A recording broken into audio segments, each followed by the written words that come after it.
Hello, brilliant people. Good afternoon to all of you. So, ani na pud ta sa ato ang realization karong adlaw ug mga kwento nga gusto na kong balikan o gusto na ko nga i-share sa inyo nga part sa ako ang kinabuhi. So, humana nga to ang 5 classes today. Medyo gikapoy ko mga my dear unya tungod aning init kayong panahon ni change na pud ang weather or ang temperature up and down here in Taiwan. So, mo gini panahon nga lisod kaayo ilaban ang ako ang self, magsakit-sakit ko whatsoever. So tanawan ninyo akong gisuot wa ko kabantay mga my dear na human akong 3 classes karong hapon nga naa ko puti diri aga tunanot brush ko gainang udto. So grabe gid in tawon, wa lagi ka pangareglar sa lawas. But anyway, grateful gihapon ta kay nahuman nato ang ato ang Thursday. So kapaspas gid kay sa panahon no kana bang murag Monday pa man to unya karon Thursday na pod. Anyway, something that I wanna share to all of you today.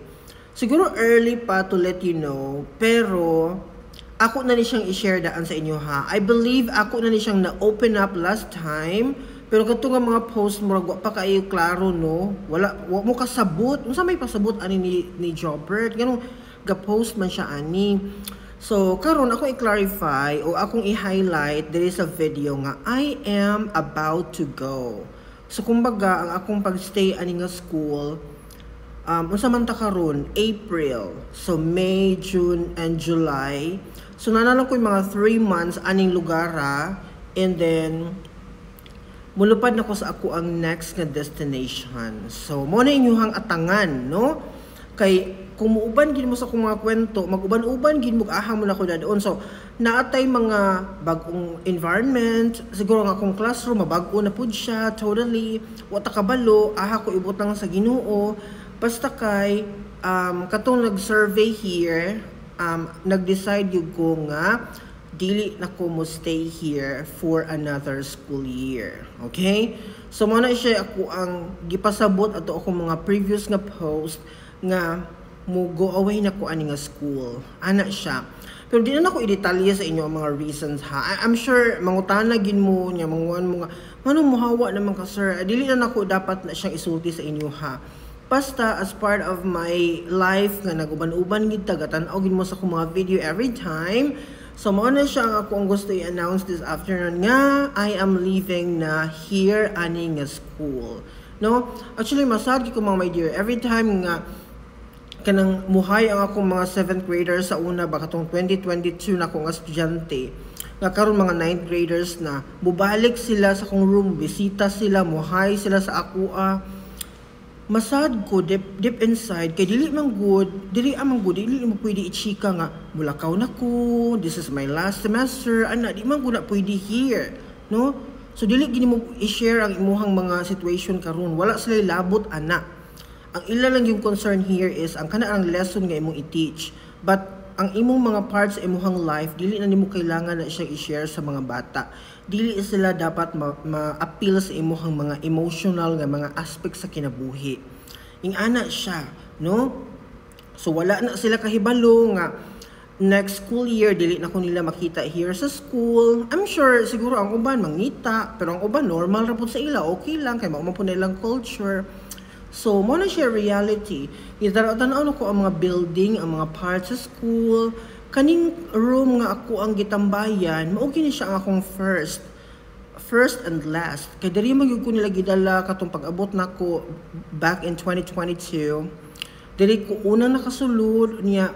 Kana bitaw akong tan-awon akong mga old photos ba katong pinakauna na akong abot diri. Mura kong masad kay nag-count naman jud ko sa ako ang mga semana karon or mga buwan nga magstay pa ko aning lugara. So kung unsa man gali mahitabo, ang akong pangandoy aning school is unta na maging successful gihapon siya. I'm sure maging successful magini siya nga school kay grabe man standard ni eskwelahan. Ang mga estudyante diri competitive gyud kaayo. Ang school in general competitive gyud siya. Gusto gid niya nga mahatag ang quality learning sa mga bata. Ganahan ko ana nga aspeto. Pero nangita ko og new environment pod nga ang ako ang ang akong kaugalingon gusto na ko ma-satisfy. So in order for me to do that is mangita akong new environment. So ako gyapon na ibalita sa inyo once nga naa na ko'y na-receive nga email, kato akong email nga gipaabot if aha jud ko dadon ani sa akong mga pangandoy. Ingon ana siya no. So pahapyaw lang usa karon ang inyong mahibaw-an, but kana siya nga decision is final and irrevocable na siya. Kay back in December, ako naman gi-inform ang school actually nga dili na ko mo stay here for another school year. Pero ako i-clarify ha nga dili baya gyud ang school nag-decide. Kay na may mga instances nga ang school mo imo decision nga dili na kanamo i-renew for another school year. No, that's not my case. Ako mismo ang niingon nga dili na ko mo padayon for another school year. Okay? So ana siya ang nahitabo. So yun, mo na siya akong gusto ikwento sa inyo ha. Kay kana magdaga ng adlaw niya. Maguna-huna ka ba nga uy, I'm about to go na gyud, nya wala kabalo ang mga bata. Even ang mga teachers diri nga uban wala man ako gichikahan, wala po ko nakiistorya gid sa ilaha. Basta kay ang communication sa akong coordinator, akong mga heads, kabalo na sila sa akong decision, and girespeto po nila ang akong gusto nga mo leave na ko ani nga school. So kanina lang gyud nga semester akong pinaka-last. So kumbaga naka-achieve rata og 3 school years ani nga school. Pero di na ko ni siya malimtan for sure. Baunon nako ang akong mga memories ani nga place ug daghan kay ko nakatunan because of this school na train gyud ko how to teach Taiwanese students. So grateful ko ana forever sa akong kaugalingon ug mapasalamaton ko sa mga tao nga akong nakauban here. So for today, mao lang sana akong i-share sa inyo ha. Ako ra mong i-update pohon if naanay progress sa ato ang gi-process karon nga new journey sa atong teaching abroad. Bye bye, see you tomorrow.